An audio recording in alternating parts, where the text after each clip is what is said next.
Muy buenos días. Hoy vamos a estudiar el capítulo 12 del Evangelio de Juan. Tiene como título Jesús es ungido en Betania. Este capítulo nos habla de días antes que detengan a Cristo y lo lleven a la cruz del Calvario. Dice la Escritura que Jesús es ungido y vamos a ver qué tipo de unción. Recordemos que ungido significa empaparlo o poner ungüento o llenarlo de un ungüento. Dice en el versículo 1 que esto fue antes de la Pascua. Era la fiesta, era la última fiesta en la que Cristo iba a ser crucificado. Era el Cordero de Dios. Jesús llega a Betania, donde estaba Lázaro, el que había estado muerto y a quien había resucitado de los muertos. Ahí precisamente le hacen una cena, Marta servía y Lázaro era uno de los que estaban sentados en la mesa con él. Este capítulo nos habla de, no es la mujer que vimos anteriormente, la que era prostituta y también fue y con sus cabellos enjugó sus lágrimas, sus pies. Aquí está Marta y ella estaba sirviendo en la mesa. Y en el versículo 3 dice, María tomó una libra de perfume de nardo puro, de mucho precio.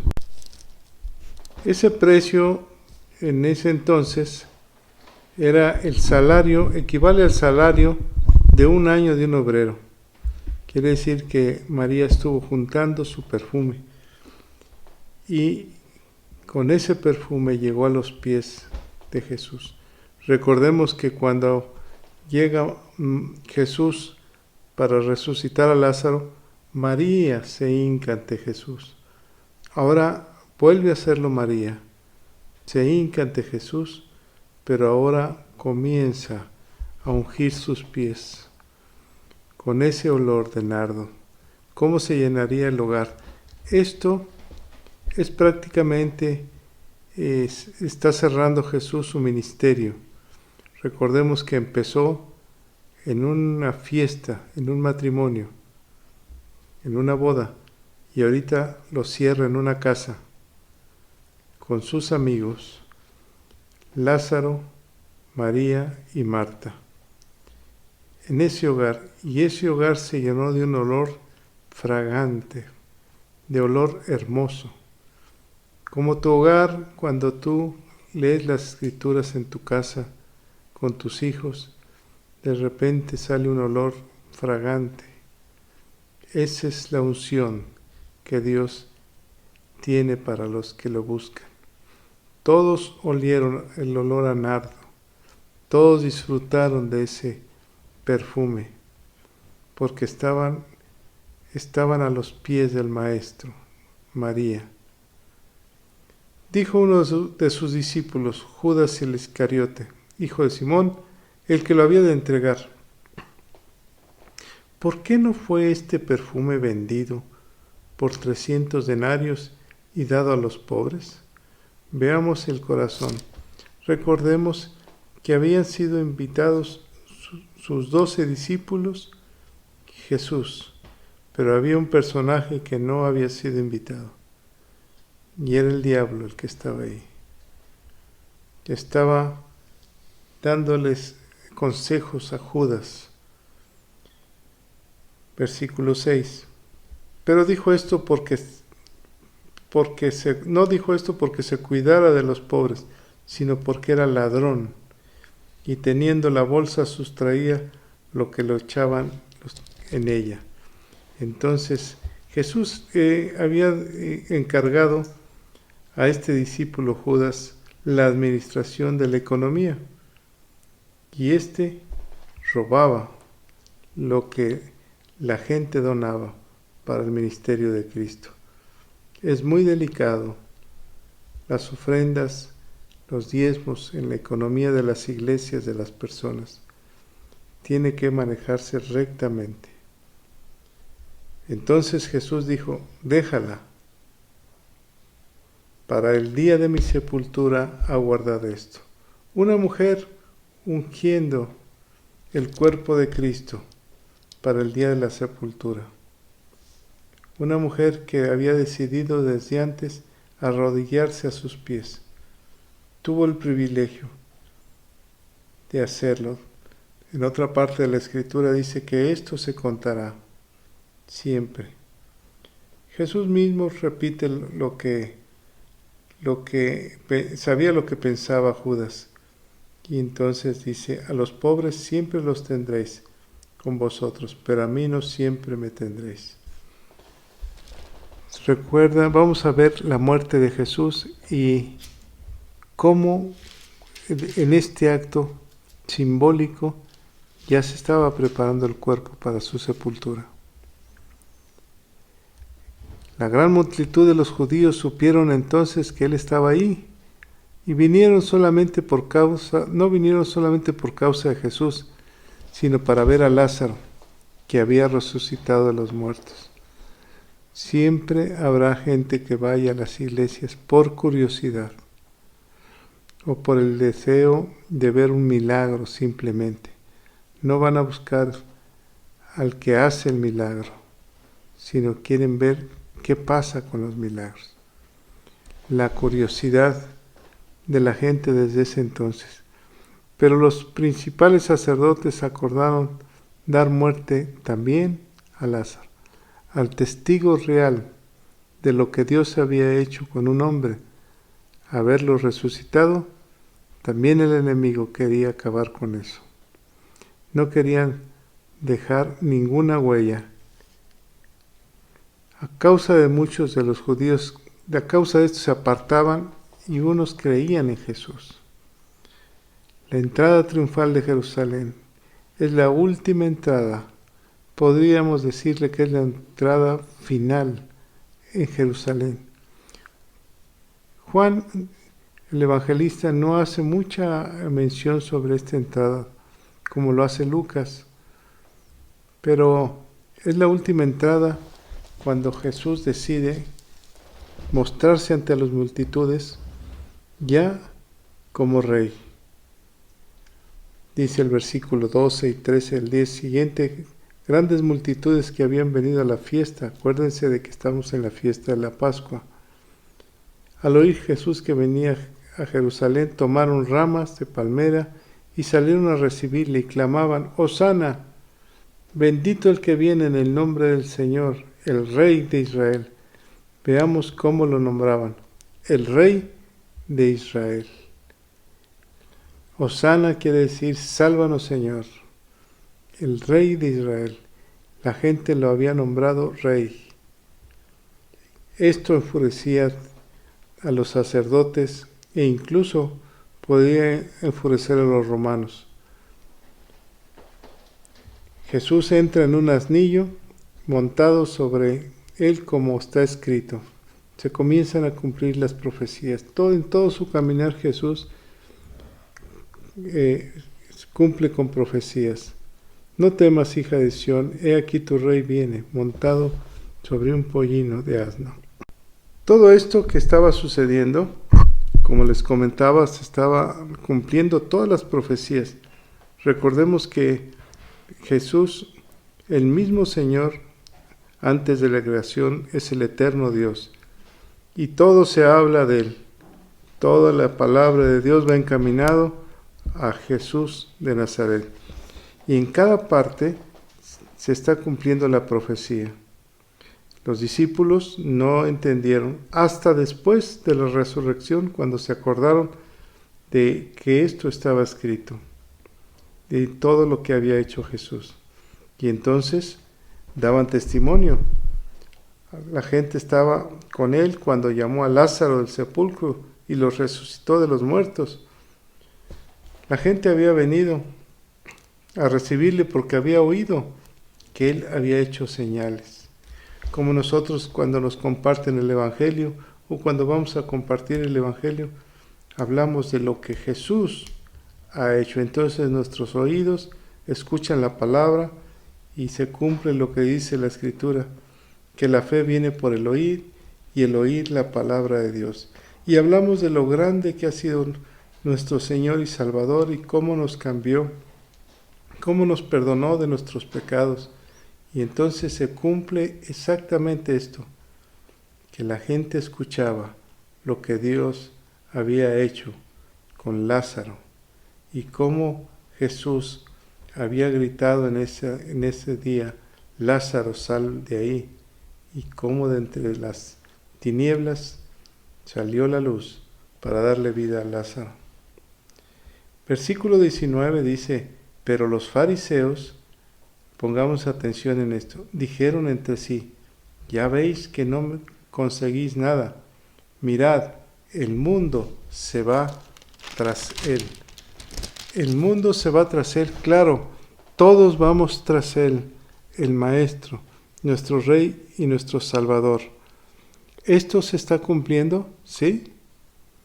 Todos conocemos a Cristo y vamos tras él y se comparte la palabra.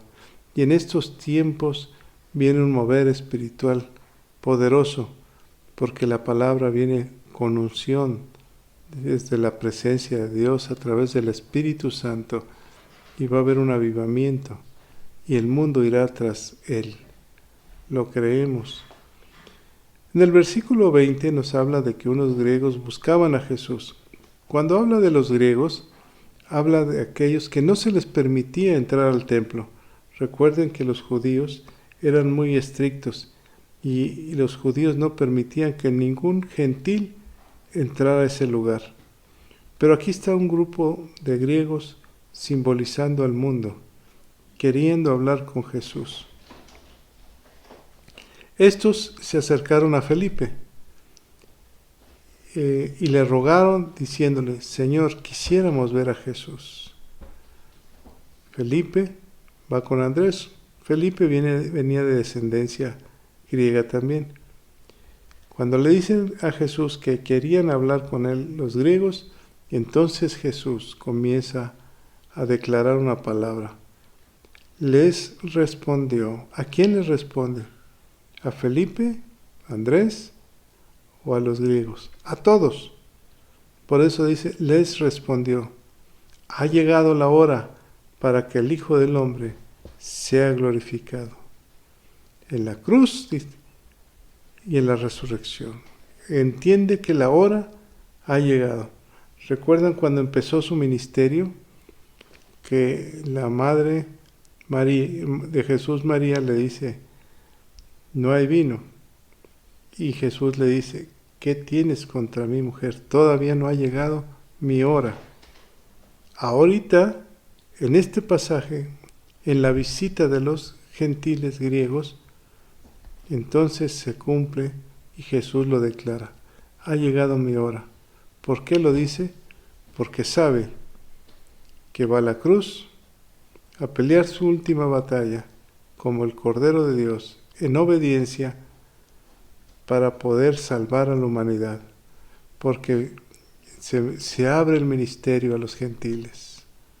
Por eso dice, la hora ha llegado. Sabía que este era un símbolo o una señal de que estaba pronto su detención. De cierto os digo, si el grano de trigo no cae en la tierra y muere, quedará solo, pero si muere, lleva mucho fruto.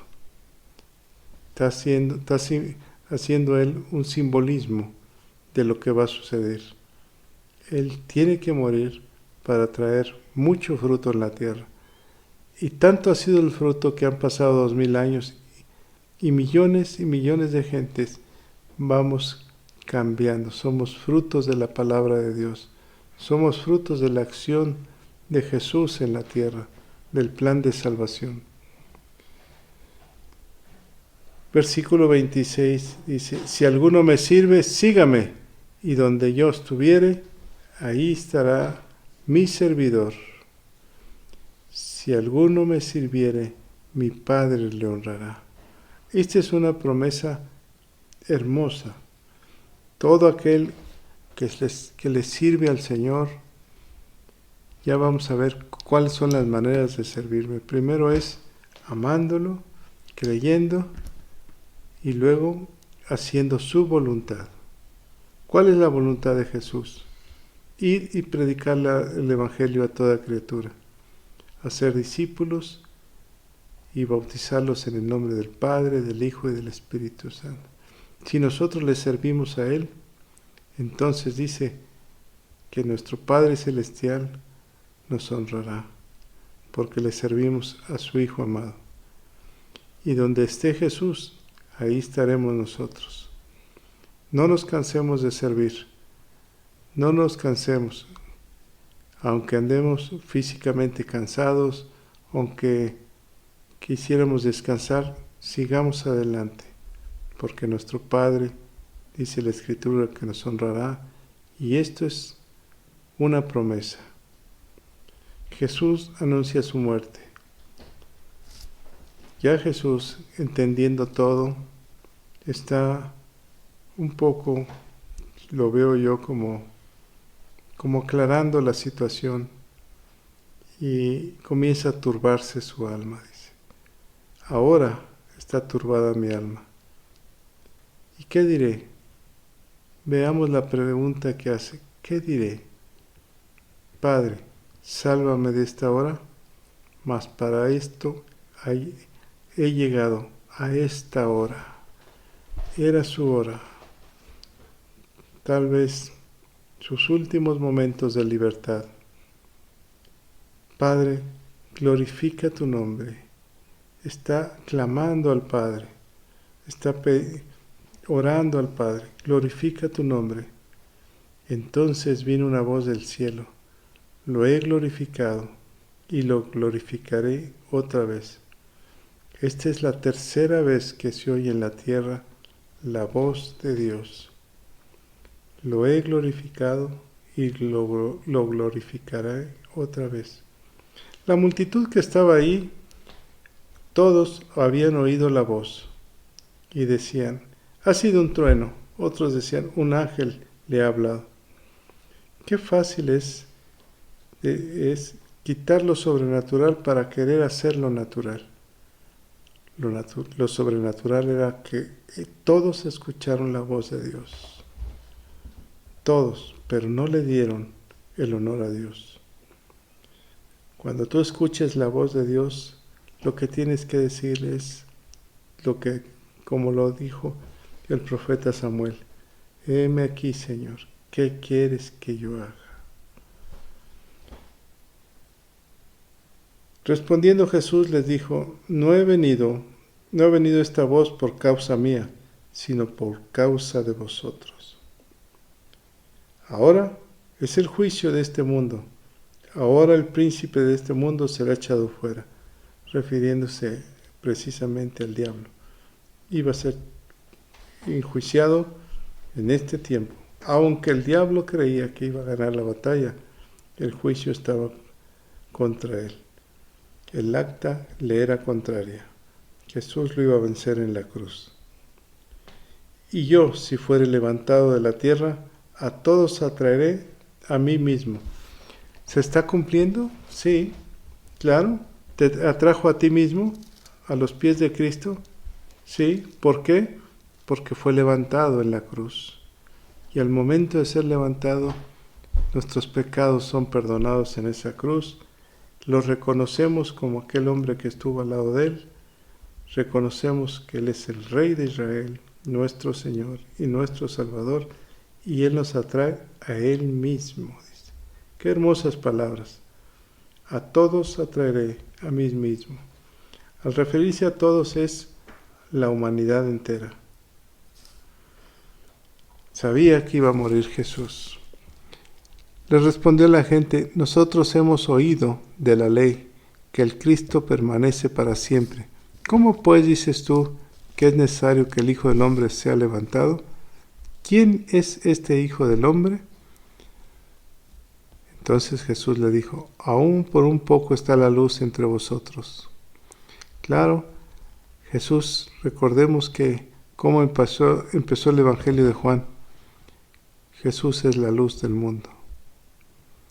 Él vino a dar luz en la oscuridad. Y todo aquel que en Él cree en el plan de salvación, está la luz con Él. El que no cree en Él está en tinieblas y no sabe a dónde va. Y luego le dice, entre tanto esté con ustedes, refiriéndose a la luz como Él, creed en la luz para que seáis hijos de la luz. Vemos que a pesar de todo lo que ha sucedido, la incredulidad de muchos judíos, muchos salieron a sus casas, pero a pesar de que había hecho tantas señales delante de ellos, la incredulidad los había cegado. No creían en Él. Y recordemos esto, no creían en Él. Querían los milagros, querían ver qué hacía, pero no creían en Él. Esto permitió que se cumpliera la profecía que declaró Isaías. ¿Quién ha creído a nuestro anuncio y a quién se ha revelado el brazo del Señor? Por esto no podían creer, porque también dijo Isaías, cegó los ojos de ellos y endureció su corazón para que no vean con los ojos y entiendan con el corazón y se conviertan y yo los sane. Hay un propósito en esto. La cruz del Calvario. Todo está destinado a esa tarde en el Calvario. Ahí, para que todos nosotros creamos, y dice que Dios nos sane. La muerte de Cristo, el sacrificio de su Hijo. Isaías dijo esto cuando vio su gloria y habló acerca de Él. Con todo esto, aún los gobernantes, muchos creyeron en Él, pero a causa de los fariseos no lo confesaban para no ser expulsados de la sinagoga. Probablemente le haya pasado eso a Nicodemo o a José de Arimatea, que no creían en Jesús, pero no lo confesaban, porque amaban más la gloria de los hombres que la gloria de Dios. Del versículo 44 en adelante nos habla de la palabra de Jesús. Seremos juzgados por su palabra, por lo que está escrito, por haber creído en su palabra.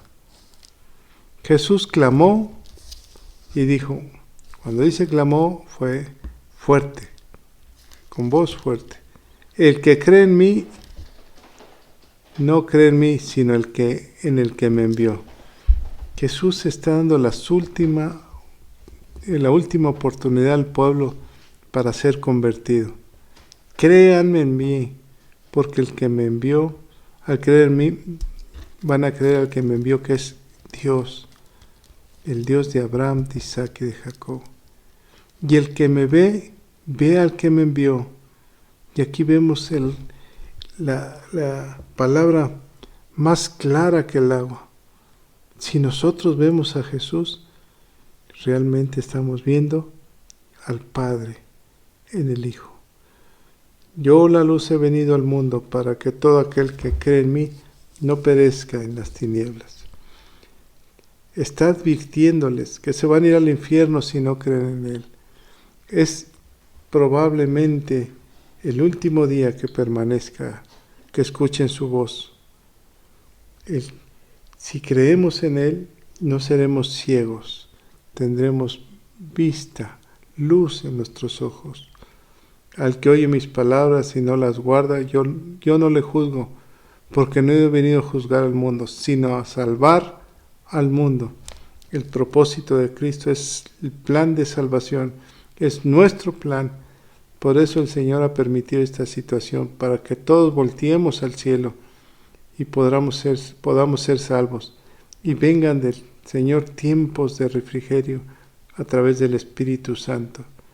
El Espíritu Santo está en medio de nosotros, redarguyéndonos y hablándonos y diciéndonos que volteemos al cielo. Yo no he hablado por mi propia cuenta, dice el Señor. El Padre que me envió, Él me dio mandamiento de lo que he de decir y de lo que he de hablar. Y sé que su mandamiento es vida eterna. Si pudieras subrayar esto en tu Biblia, su mandamiento es vida eterna. Ahí donde estés en tu hogar, piensa en esto, que Dios quiere tu vida eternamente. Dios te ama tanto que anhela pasar la eternidad, tú con Él y Él contigo. Así Jesús, pues, lo que yo hablo, lo hablo como el Padre me lo ha dicho, dijo Jesús. Padre, en este día te pedimos que tu palabra, que es vida eterna, llegue hasta el fondo de nuestra mente y de nuestro corazón, y que podamos entenderla, que tú eres el creador del universo. Hoy, Señor, quitamos todo vestigio de incredulidad en nuestra vida. Declaramos que te creemos a ti, solamente a ti, que te seguimos, como dice tu palabra. Seguimos tu caminar en esta tierra y que somos obedientes a tu palabra. Hermoso Espíritu Santo, no nos sueltes, Señor. Llénanos de fuerza para seguir adelante y permítenos ser como esa mujer que no le importó quién estuviera ahí, sino que quebró lo mejor que tenía, su frasco de nardo, de perfume caro, y se hincó ante el Maestro y lo puso a sus pies, para que esos pies, Señor, sean nuestro guía. Seguiremos sus pasos todos los días de nuestra vida. Te damos gracias, gracias Padre por ser tan amoroso con nosotros. En el nombre de Cristo Jesús. Amén.